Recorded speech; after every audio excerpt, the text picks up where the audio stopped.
Hi everyone, this is Josh with Josh Wright Piano TV. Today's episode is a pretty hot topic on Quora. I had such a good response to my video called "Is it too late for adults to start piano?"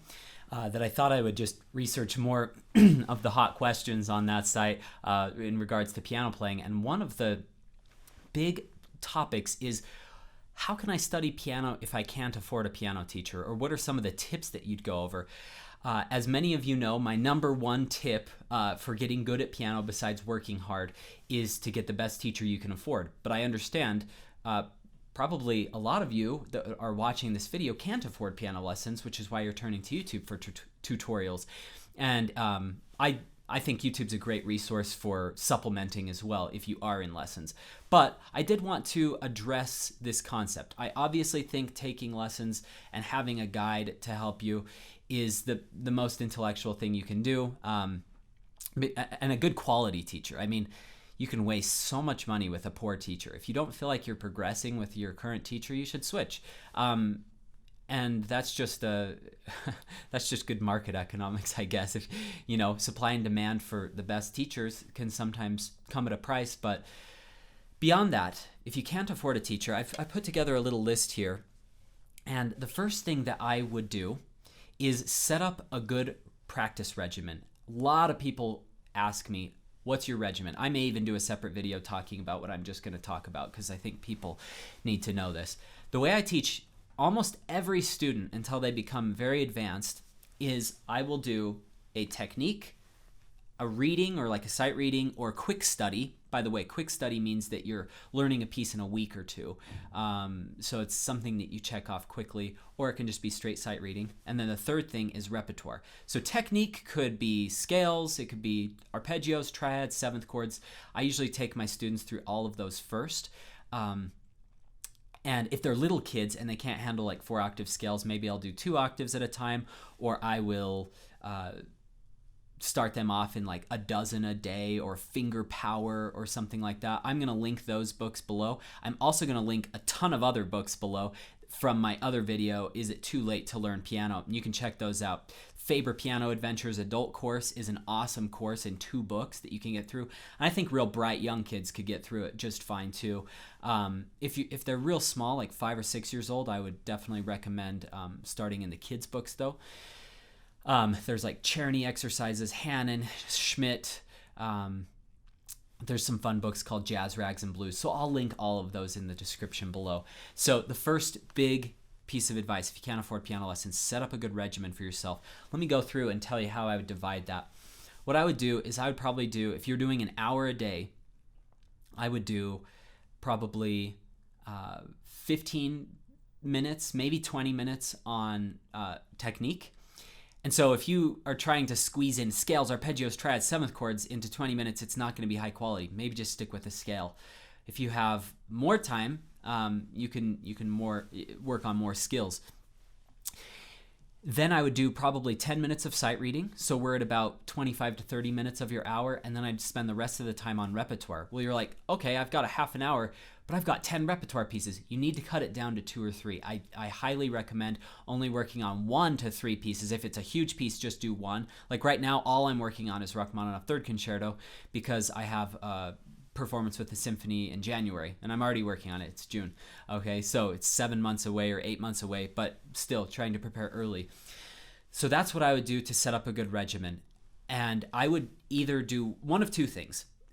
If you have a 30 minutes and you're kind of at a beginning phase, it's okay to do 15 and 15. If you're working on more advanced repertoire and you really only have an hour a day and you can't do much more, either cut it back to the 1 piece and do all 30 minutes, or do a rotation between 2 pieces, 20 minutes and 10, and then switch that the next day, 10 minutes and 20, so that you're spending enough time, maybe a little extra time each day on one of the pieces, so that your quality, the depth that you get, works really well. I've even seen students do every other day the full 30 minutes with a piece. That's very good.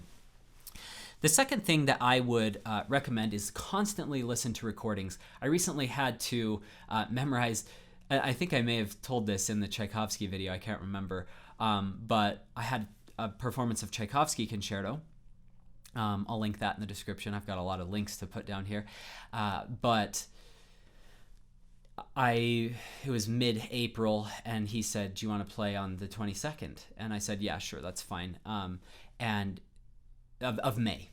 So, and I hadn't played this piece for 3 years, and I'd only ever learned about half of the Tchaikovsky first movement. I learned second and third movement, but in Michigan, I was competing in this concerto competition that had a time limit.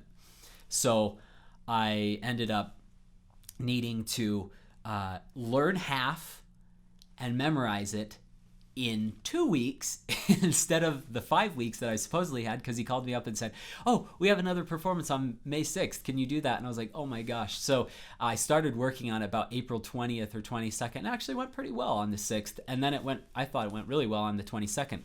So my point is, I was listening to a recording of that piece as often as possible. It gets into your ear, it gets into your brain, and you start. My friend Sean Chen wrote he was like third place in Van Cliburn. He's won all these awards. Very great pianist.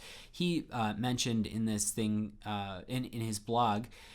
You can just Google his name and it will link to his blog. And he said one of the biggest thing is getting the piece in your ear. And I thought, well, yeah, duh. But the way he said it was very thoughtful. He said what it allows you to do is to start to develop the structure of the piece in your mind as you listen to it. So that's tip number 2. Tip number 1, set up a good regimen. Tip number 2, listen to a recording of your pieces constantly. It will help the learning process tremendously. And then also listen to good recordings of other stuff. You develop a lot as a musician, especially if you're not taking lessons with a teacher. You can learn a lot from other recordings and just listening to pianists in general.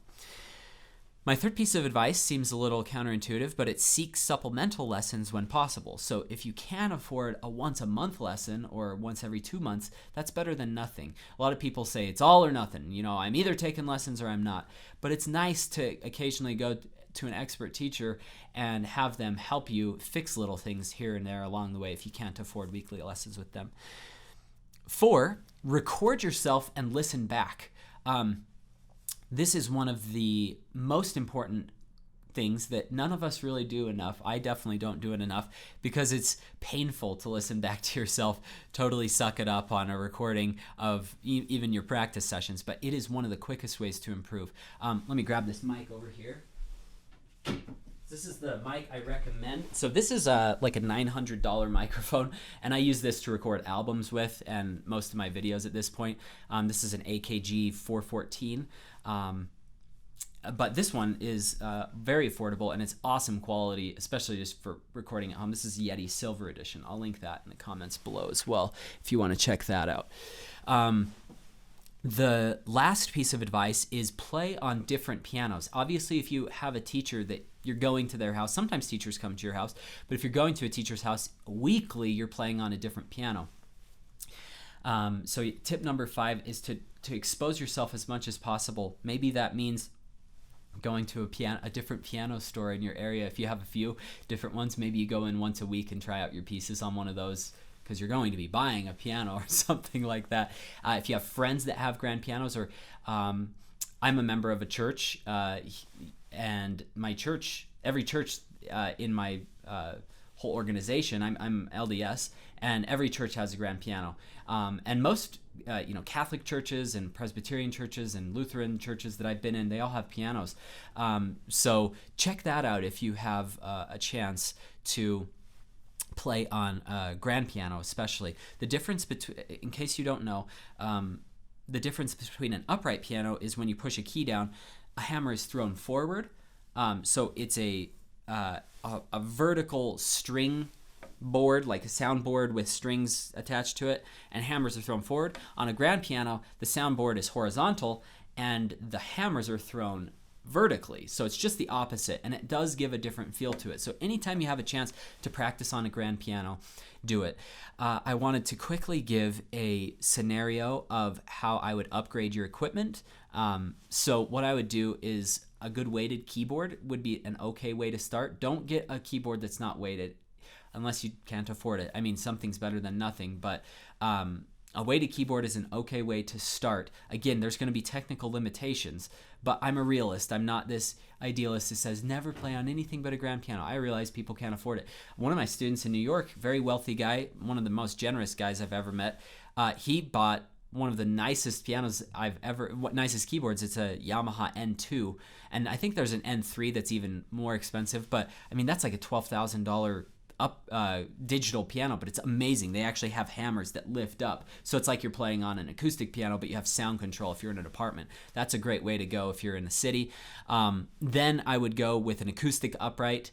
I like Yamaha personally. I mean, I'm a Steinway artist, but I don't advocate necessarily paying $25,000 for an upright piano. I'd much rather have you buy a used Steinway grand for that much. So I found Yamahas. I grew up playing on a Kauai for the first 2 years of my piano studies. Those are fine. I love Baldwin pianos. I don't even think they make those anymore. Obviously, Steinway's my favorite. But so far as those, I definitely, upright pianos, I advocate those brands. And then finally, small grands and then full concert grands. Steinway Bs and Ds are my favorites, but those can run anywhere between, if you're getting a used one, $40,000 to $150,000. So those are insanely expensive. Other grand pianos that I really love are Bechstein pianos. Not a huge fan of Fazioli's, except when I was playing Totentons. It was unbelievable because that thing just projects to the back of the hall. So I liked that. Yamaha has nice upright grand pianos. Again, a lot of those are machine-made parts, so you get a lot of consistency in Yamahas. And Steinways, like every Steinway is a different beast, but they're all handmade. I mean, this is one of my favorite pianos. This is a Hamburg Steinway O. So if you can afford the Steinway, go with the Steinway. It's the best in the world. And I mean, like, over 90% of concert artists agree with me on that because they all choose Steinways for the most part. But there's other great brands too. So I hope these 5 tips have been helpful. Again, good regimen, technique, sight reading, repertoire. Listen constantly to recordings. Seek supplemental lessons when you can. Record yourself and listen back. You can start with an iPhone recording, but it compresses the sound so you don't get a true dynamic range. Get one of these, $100 on Amazon or around 100. And then 5, play on as many different pianos as you can. That's a small guide to help you become as best as you can without the help of a teacher. And I hope this video has been helpful. I have a channel dedicated to learning piano, advanced tips, lessons for beginners. Just so you know, my #1 course is called the Pro Practice Technique Series. When I say it's my #1 course, it's the #1 course I recommend, and it's also my highest selling course because it's something that can take you and give you all the foundational materials that you'll need with scales, arpeggios, triads, and 7th chords. So that's a good place to insert your technique into that regimen, is with this Pro Practice Technique Series, just taking one video every week or 2 and going through that. So if you want to check that out, I'll also link it below. So I'm going to link repertoire books, the Yeti microphone, that series, everything below if you want to check those out in the comments section. Thank you so much for joining me today. You are going to see a subscribe button come up here, or sorry, my website come up here, a subscribe button down here, and then 2 videos come up over here.